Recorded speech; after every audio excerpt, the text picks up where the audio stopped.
The River Landmark, the House of Parliament and Big Ben. So, let's find out more about Big Ben. Big Ben is the name of the biggest bell in this clock tower. The tower itself was designed by Edmund Beckett. The clock is famous for its accuracy. It always tells the right time. Big Ben, the biggest bell in the tower, weighs 13 tons and is named after Sir Benjamin Hall, who was the commissioner for works when the bell was put in the tower.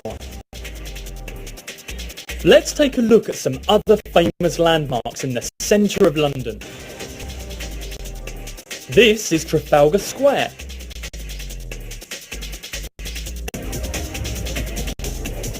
And this is Nelson's Column.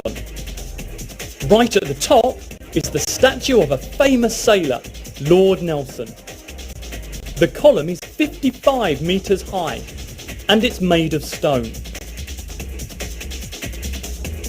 This is the London Eye. It takes about 30 minutes to go all the way around. From the top, you can see for miles. It's made of steel and glass.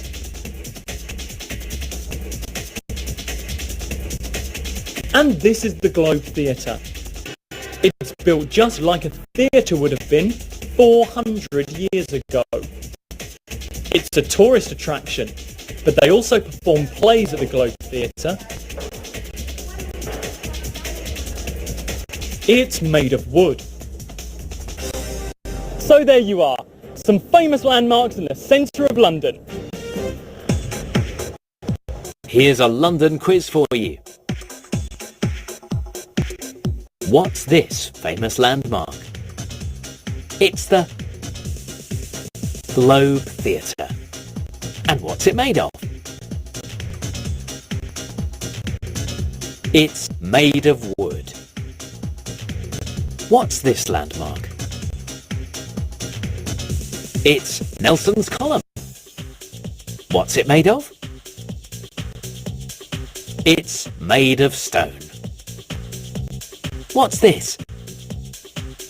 It's the London Eye. What's it made of? It's made of steel and glass.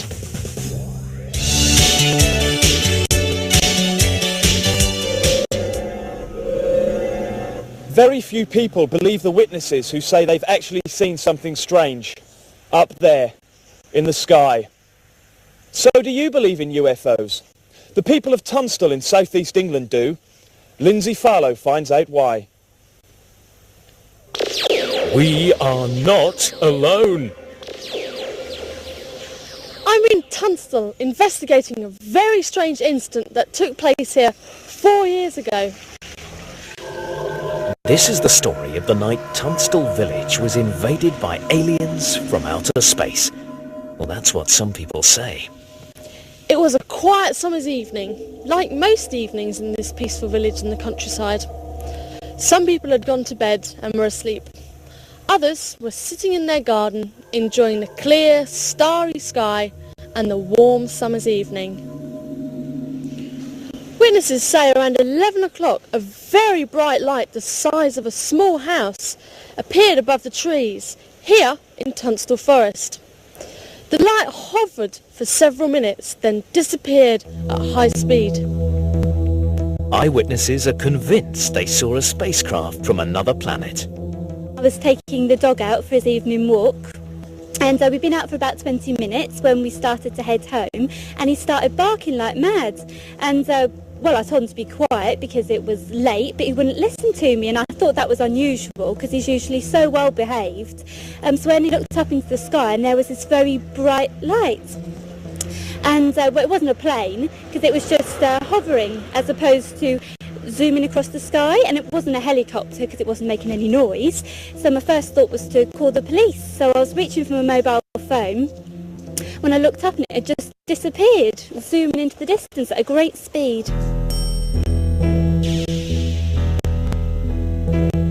This is how the local newspapers reported the incident.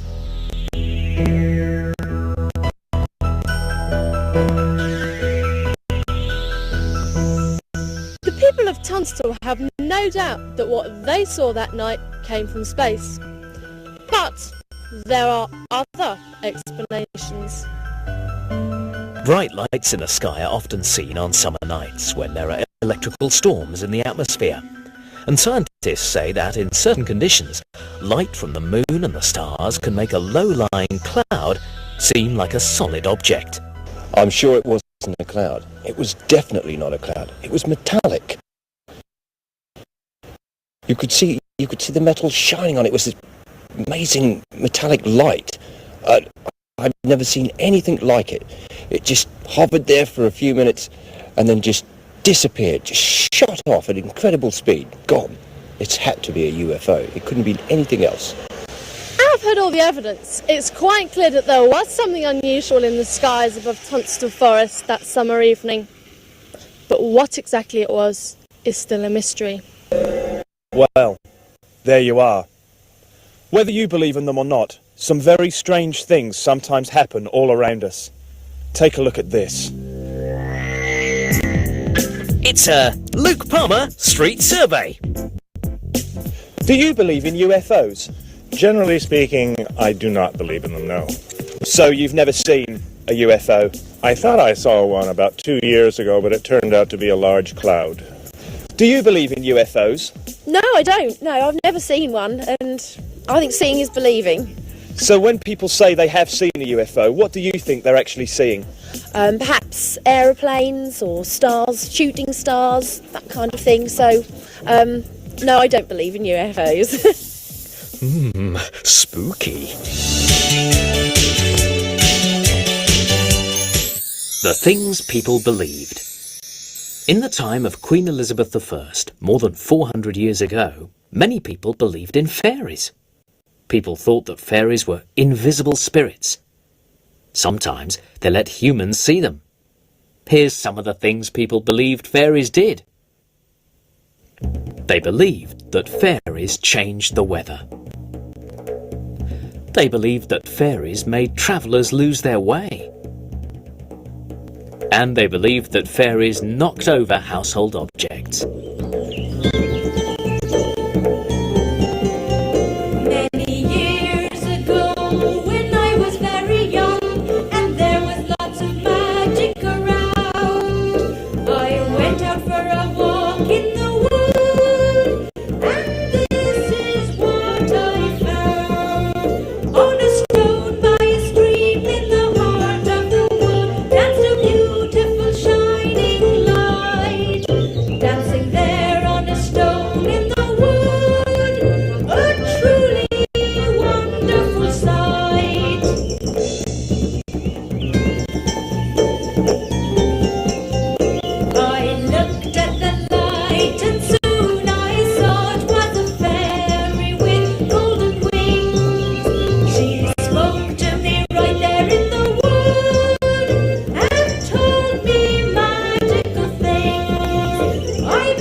What's the strangest thing that ever happened to you? The strangest thing that ever happened to me was I once saw a ghost in the church.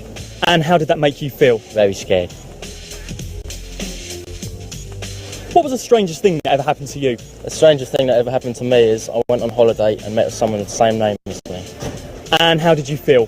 Felt really weird. What was the strangest thing that ever happened to you? The strangest thing that ever happened to me was I went to a party and I found someone who was born on the same day as me. And how did that make you feel? I was very surprised. Strange things do happen to some people, but nothing strange has ever happened to me. This is Rich Robinson on an ordinary day in Cambridge.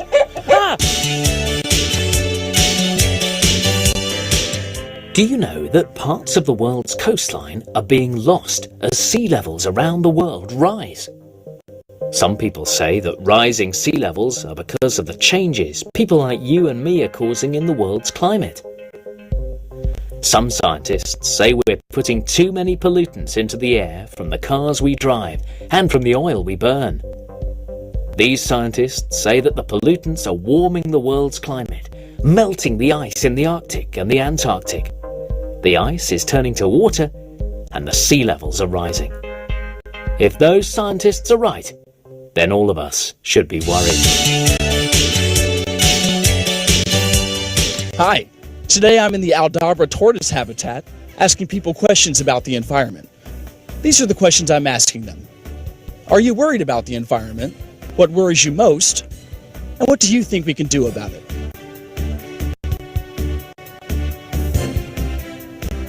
Are you worried about the environment? Absolutely. If we don't save it, we'll lose it. And what worries you most? The lack of education about the problems in the environment. Okay, and what do you think we can do about it? If we educate people about what they can do to help to save the environment.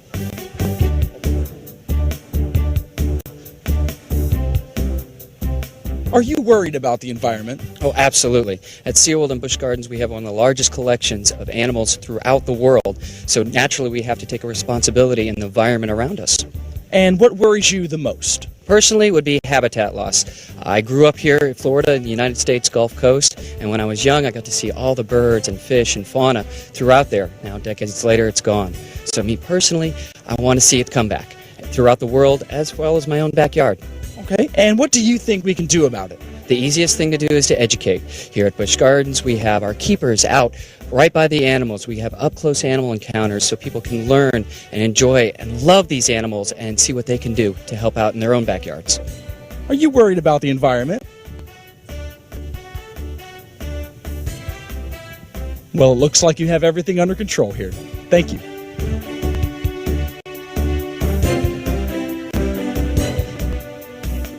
Are you worried about the environment? Oh, most definitely. Here at Busch Gardens Tampa, as an educator, it's very important to me that the people around here understand how connected the natural world is. And what worries you the most? That would probably have to be habitat destruction. You know, not only do we lose a lot of different species when we destroy their homes, but we're also losing a lot of vital natural resources, such as trees or plants that could provide medicine, also like streams and rivers that could provide us with fresh drinking water. And what do you think we can do about it? It all starts with education. Here at the park, we do a lot of interactive, very fun animal encounters, such as our tours. So we invite guests to have kind of more connection with the animals. And hopefully that'll encourage them to not only want to save these species, but also to save their natural habitats in the wild. Are you worried about the environment? Absolutely. My job here at Busch Gardens is to make sure that the kids that come and stay with us for a week learn about the wild places and the habitats in which the animals live. And what worries you the most? What worries me the most is just making sure that they realize and they can get an appreciation so that they can take that back into their communities and educate their friends and their family. Okay, and what do you think we can do about it? I think that we can just continue to educate and work together as people so that we can make sure that we make a difference. Okay, you're doing a great job here. Thank you very much. Well, there you go. Opinions about the environment from people here at the Aldabra Tortoise Habitat.